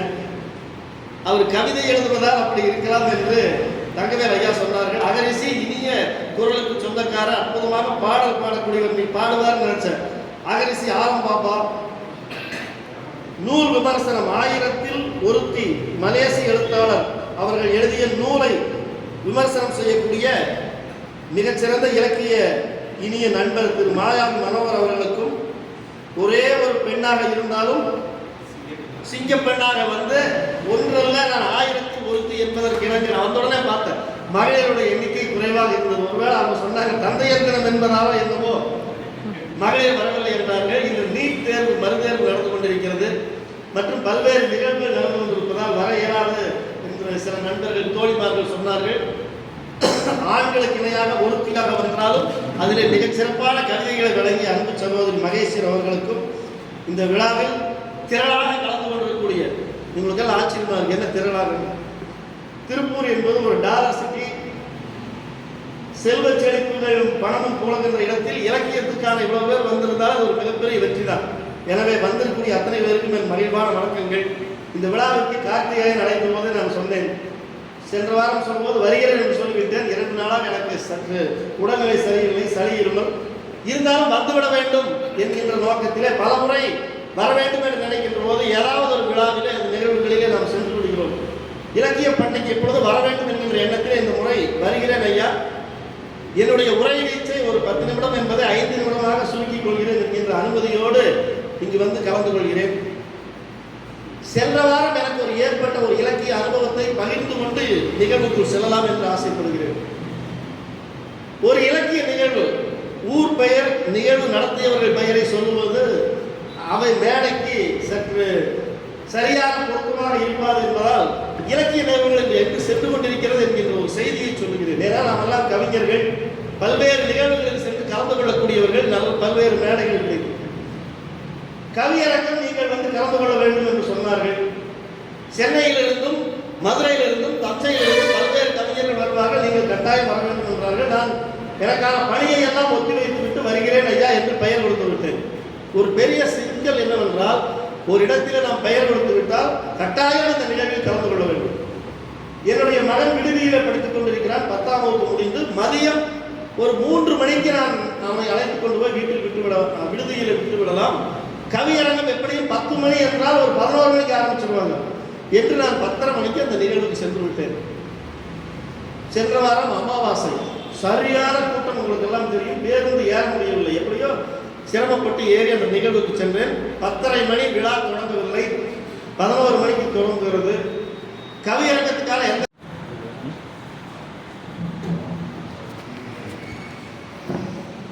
தொடர்ந்து பல்வேறு தமிழ் சார்ந்த நிகழ்ச்சிகளை நடத்தி கொண்டும் அந்த நிகழ்ச்சிகளின் மூலம் பல்வேறு தமிழ் ஆர்வலர்களையும் எழுத்தாளர்களையும் படைப்பாளிகளையும் உருவாக்கி செவனே நடத்தி கொண்டிருக்கின்ற நமது தமிழ் இலக்கிய பண்ணையின் தலைவர் மருத்துவர் ஐயா அவர்களுக்கும், அவரோடு இணைந்து பணியாற்றி கொண்டிருக்கின்ற கார்த்திகேயன், மகேஸ்வரி அவர்களுக்கும், எங்களை வழிநடத்தி கொண்டிருக்கின்ற ஆசான் முனைவர் பேராசிரியர் தங்கவேல் ஐயா அவர்களுக்கும், மேடையிலே பேசிவிட்டு சென்ற சுந்தரராஜ அடிகளார், ரவி போன்றோருக்கும், கவிதையை நம்மளுக்கு காட்சியாக பேசி புரிய வைத்து அழகாக உரையாற்றிய நறுமுகை ஐயா அவர்களுக்கும், இங்கே மேடைக்கு எதிர்ப்புறமாக அமைந்திருக்கின்ற அனைத்து தமிழ் நெஞ்சங்களுக்கும் எனது வணக்கத்தை தெரிவித்துக் கொள்வதில் மிக்க மன மகிழ்ச்சி அடைகிறேன். முதலில் மறந்துவிடும் என்பதற்காக நறுமுகை அவர்கள் சொன்னதுக்கு ஒரு 2 விஷயங்களை நான் மேற்கோள் காட்டி சுருக்கமாக முடித்துக் கொள்கிறேன். பாரதியார் பாரதிதாசன் அவர் வேறுபாடை குறிப்பிட்டார். அது அவருடைய கருத்து, நான் தவறு. ஆனால் எனக்கு தெரிந்த ஒரு விஷயம், பாரதிதாசன் அவர் பாரதி மேலே அதீத பற்று கொண்டார். அதனால் தன்னுடைய இயற்பெயரை பாரதிதாசன் என்று மாற்றிக்கொண்டார் என்பது உங்களுக்கு இந்த நேரத்தில் தெரிவித்துக் கொள்கிறேன்.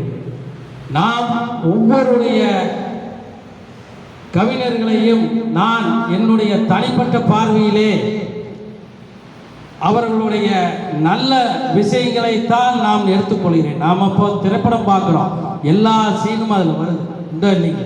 அதனால நல்லது நாம் எடுத்துக்கிறோம். நாம் ஒருவரிடத்துல இருந்து நல்ல செய்தியை நாம் எடுத்துக்கொண்டால் பிரித்து பார்க்கின்ற எண்ணமே நமக்கு வராது. அப்படிங்கிறது என்னுடைய கருத்து. அடுத்த நிகழ்ச்சிக்கு போலாங்க, தவறில்லை. அவர் அழகாக பேசினார், அவருக்கு என்று வாழ்த்துக்கள். தடமாறிய எதிர்பார்ப்புகள் என்பது இந்த உலகத்தில் பார்த்தீங்கன்னா எதிர்பார்ப்புகள் இல்லாத மனிதர்களே கிடையாது. வாழ்க்கையே எதிர்பார்ப்பு தான். இந்த பூமி இயங்கிறதே எதிர்பார்ப்பு தான் அப்படிங்கிற மாதிரி இருக்குது. அதை மறுக்கிறதுக்கு இல்லை. பார்த்தீங்கன்னா எதிர்பார்ப்புகள் நமக்கு கிடைக்காத போது நமக்கு என்ன கிடைக்குதுங்க? ஏமாற்றத்தை சந்திக்கிறோம். நாம் எதிர்பார்ப்புங்கிறது தவறு கிடையாது. ஒரு மாணவனை ஒரு முதல் இடத்திலே வருவார் என்று எதிர்பார்த்தோம். அந்த மாணவனே சொல்கிறார், பரவாயில்ல நான் இரண்டாவது வந்து, ஆனால் நான் எழுதுனதுக்கு ஃபர்ஸ்ட் வருவேன் நான் எதிர்பார்த்தேன். தவறில்லை. அந்த எதிர்பார்ப்புங்கிறது அந்த தடம் மாறும்போது, அதாவது அந்த ஏமாற்றத்தை அடையும் போது நாம் அதிலே வீழ்ந்து விடக்கூடாது. அதைவே நினைச்சு ஒரு விரக்தி மனப்பான்மை அடையும் போதுதான் நம்மளுடைய மனித வாழ்க்கை தடம் மாறுகிறது. அப்படி அது ஒரு கட்டத்துக்கு மேலே என்ன ஆகுதுன்னா, ஒரு ஆசை நம்மளுக்கு ஏற்படுகிறது. ஆசை தவறா என்று கேட்டார்கள். ஆசை தவறு கிடையாது. இப்போ ஒருத்தர் நம்ம சொல்றோம், நம்ம நடைமுறையிலேயே சொல்றோம், ஏனுங்க அப்படியெல்லாம் பண்ணாருங்க, ஆசைப்பட்டாருங்க, இப்படியெல்லாம் நமக்கு வந்து மகனை அமைச்சு கொடுக்கணும்ட்டு எதிர்பார்த்தாரு, ஆசைப்பட்டாருங்க அப்படின்னு நம்ம சொல்றது இல்லைங்களா? ஆசை தவறில்லை. அளவுக்கு மீறிய ஆசையே, ஆனால் புத்தர் சொன்னார், ஆசையே துன்பத்திற்கு காரணம். வாழ்க்கையில எப்படி வேணாலும் வாழலாம், இப்படித்தான் வாழணும் அப்படிங்கிறதெல்லாம் இருக்குது. ரெண்டு, நாம் நேர்மையாக நல்ல எண்ணங்களை விதைத்து நாம் அதன் மூலமாக அறுவடை செய்கின்ற நல்லதை நாம் எதிர்பார்ப்பது தவறில்லை. அதன் மூலமாக நாம் ஆசைப்படுவதும் தவறில்லை என்பதற்காக ஒரு சிறு குட்டி கதையை நான் இங்கே சொல்லி என்னுடைய உரையை நிறைவு செய்கிறேன். அந்த காலத்தில் பார்த்தீங்கன்னா வாகன வசதி இல்லாத காலம். நம்ம வந்து வணிகம் செய்யறதுக்கு நாம் எல்லாம் நடந்து தான் போவாங்க. ஒரு கிராமத்திலிருந்து அடுத்த கிராமத்துக்கு போவாங்க. அப்போ நடந்து தான் போவாங்க. அப்போ என்னன்னா, காலையில் அதிகாலையில் எந்திரிச்சு போனாங்கன்னா சூரிய உதயத்துக்கு முன்னால, அப்புறம் நம்ம உணவெல்லாம் மடியில் கட்டிக்குவாங்க, கையில் ஏதோ ஒரு பையில் போட்டு கொண்டு போகிறது வழக்கம். அப்படி போயிட்டு திரும்பி ஒரு இடத்துல மத்தியானம் ஆயிடுது, ஒரு வியாபாரி போகிறாரு, திரும்பி வந்துட்டு இருக்கிறாரு, மத்தியான நேரம் ஆயிடுது, பசியாகுது. அப்புறம் ஒரு பாலடைஞ்ச ஒரு மண்டபமாட்டு இருக்குது, அங்கே வந்து உட்கார்றாரு. உட்கார்ந்து தன்னுடைய உணவு பொட்டலத்தில் வந்து பிரிக்கிறாரு சாப்பிட்றதுக்காக. அந்த நேரம் பார்த்து இன்னொரு வியாபாரி அந்த வழியாக வராரு. ஆனால் இங்கே இடம் இருக்குது, இவர் உட்கார்ந்துருக்காருன்ட்டு அவரும் வராரு. ரெண்டு பேரும் தன்னுடைய உணவு பொட்டலத்தை பிரிக்கிறாங்க. அதில் ஒருத்தர் இவருக்கு ஃபஸ்ட்டு உட்கார்ந்தவர் பிரிக்கிறாரு ரொட்டி துண்டு. நீங்கள் எப்படி வேணால் எடுத்துக்கலாம். நாம் இப்போல்லாம் நம்ம வந்து ராய் ரொட்டி சாப்பிட்றோம், கோதுமை ரொட்டி சாப்பிட்றோம். ஓ நல்லது, ஐயா தெரியும், மருத்துவ குணம் உள்ளது. வெங்காயம் மிளகாய் எல்லாம் போட்டு நல்லா ருசியாக நாவுக்கு நாம் செய்கிற இப்போ சாப்பிட்ருக்குறோம். அது ஏதோ ஒரு ரொட்டி துண்டுன்னு வச்சுக்கோங்க. அவர் 5 ரொட்டி துண்டு வச்சிருக்கிறாரு. நல்லா கவனிங்க, ஒரு கால்குலேஷன். ரெண்டாவது வந்து உட்காரார், ஐயா நானும் ஓஞ்சு போய் வந்தனுங்க, நானும் சாப்பிட்லான்னு பார்த்தேன், எங்கிட்டையும் பார்த்தீங்களா அதே ரொட்டி துண்டு நானும் வச்சிருக்கிறேன் அப்படின்னு அவர்கிட்ட ஒரு 3 துண்டு இருக்குது. 2 பேர் உட்கார்றாங்க.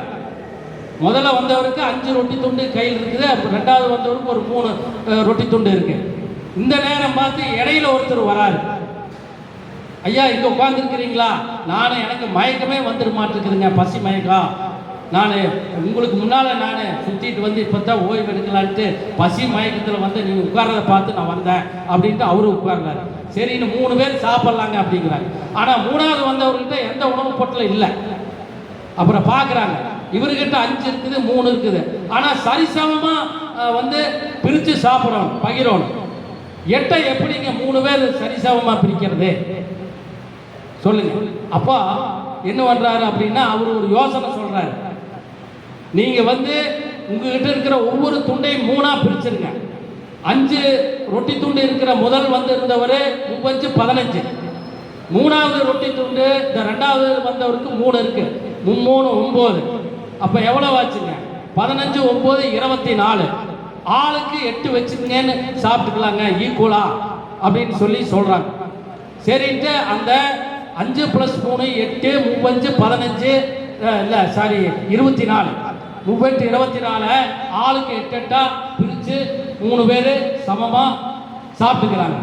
அப்புறம் சாப்பிட்டு முடிச்சோன்னீங்க திடீர்னு 3வது வந்தவர் வயிறெல்லாம் நினைச்சதுங்க, ஐயா ரொம்ப சந்தோஷம் அப்படின்ட்டு திடீர்னு என்ன பண்ணுறாரு, மாயமாக மறைஞ்சிடுறாரு. அவர் தான் இறைவன். அவர் திடீர்னு காட்சி அளித்து நான் வந்து உங்களை சோதிக்கிறதுக்காக வந்தேன், நீங்கள் பகிர்ந்தது கரெக்டாக பகிர்ந்து கொடுத்தீங்க அப்படின்னு சொல்லி போட்டு 8 தங்க காசு அவர் கையில் கொடுத்துட்டு போயிடுறாரு. சுருக்கமாக முடிச்சாரு 8 தங்க காசு.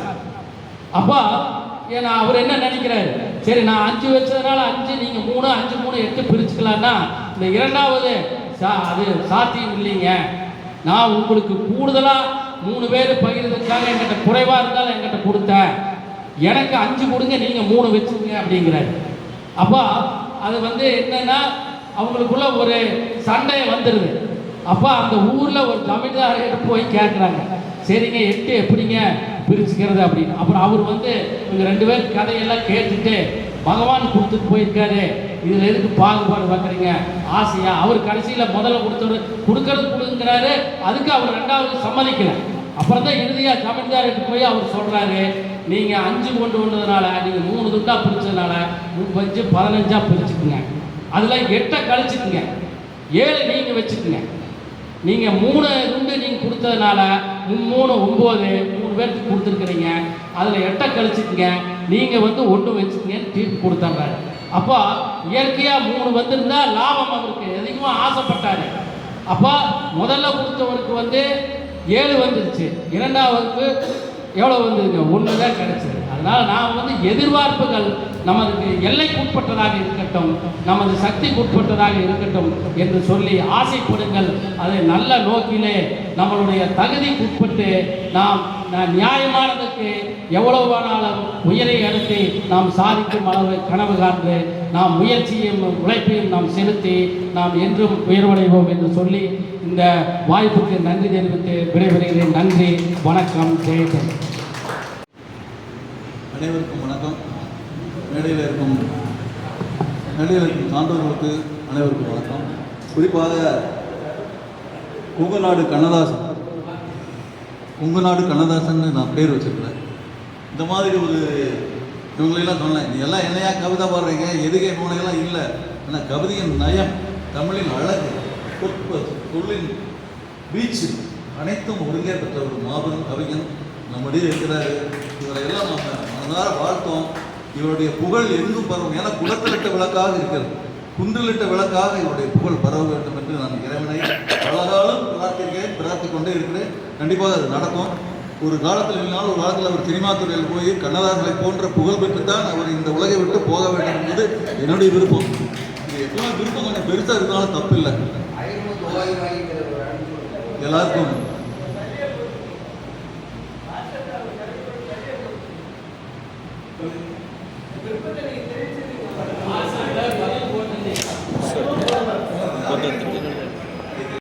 முனைவர் கா. தங்கவேல் ஐயா அவர்கள்.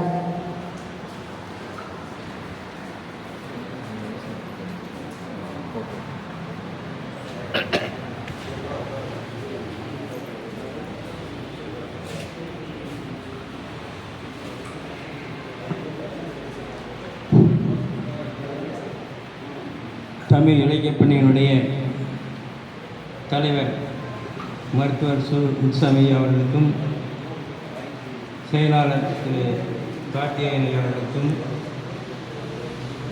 சுந்தரசாமி அவர்களுக்கும் என் எதிர்க்கக்கூடிய கவிஞர் பெருமக்களுக்கும்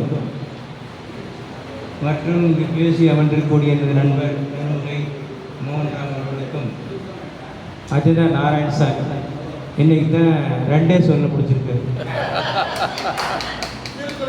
ஆமாம், எனக்கு ஆச்சரியம் போச்சு. சரி, நம்ம பேசாட்டி என்ன, பேசுவதற்கான வாய்ப்பு நமக்கு இல்லை. இன்னைக்கு எந்திரிச்சு வீட்டுக்கு போயிடலாம்னு நினச்சிட்டு இருந்தேன். அவர் பேசி அவங்களுக்காக தான் உட்காந்துப்பாருன்னு நினைக்கிறேன். ஆகவே இல்லை மஞ்சள் பொழிச்சு உண்மையாக அவருக்கே தெரியாது. ஆகவே இந்த நல்ல நேரத்தில் எனக்கு ஒரு அருமையான தலைப்பு கொடுத்தாங்க, இக்கால இலக்கியம். 3 பேர் பேசி போயிட்டாங்க இக்கால இலக்கியத்தை பற்றி. அப்போ இக்கால இலக்கியத்தை நான் பேசினா உங்களுக்கு போர் அடிக்கும். ஏன்னா எல்லாரும் ஒன்றையே திருப்பி பேசிக்கிட்டு இருந்தேன், என்ன பண்ணுறது ஒன்றும் தெரியாது. அந்த கால இலக்கியத்துக்கும் இந்த கால இலக்கியத்துக்கும் என்ன வித்தியாசம் அப்படின்னு கேட்டால், எந்த ஒரு செயலை செய்வதாக இருந்தாலும் உதாரணத்திற்கு அந்த கால இலக்கியத்துக்கு போகிறோம், அதுக்கப்புறம் இந்த கால இலக்கியத்துக்கு வரோம். அப்படி இந்த கால இலக்கியத்தை பற்றி நாங்கள் பேசும்பொழுது நம்ம என்ன நினைக்கிறோமோ, வாழ்க்கையில் என்னென்ன நடக்கணும்னு நினைக்கிறோமோ அதெல்லாம் நடக்கணும் அப்படிங்கிறது தான் நம்மளுடைய நோக்கம். ஆனால் நடக்குதா? நடக்கிறது கிடையாது. நூல் ஆசிரியர் அருணாசலம் அவருடைய நூலை அறிமுகம் செய்து வைக்கிறார் அகரிசி ஆனந்தவா.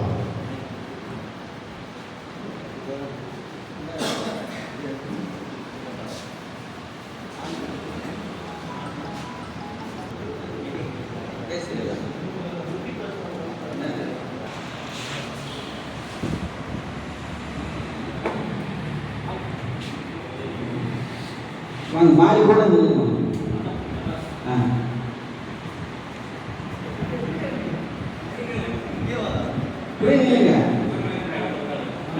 பரவாயில்ல, யாராவது ஒருத்தர்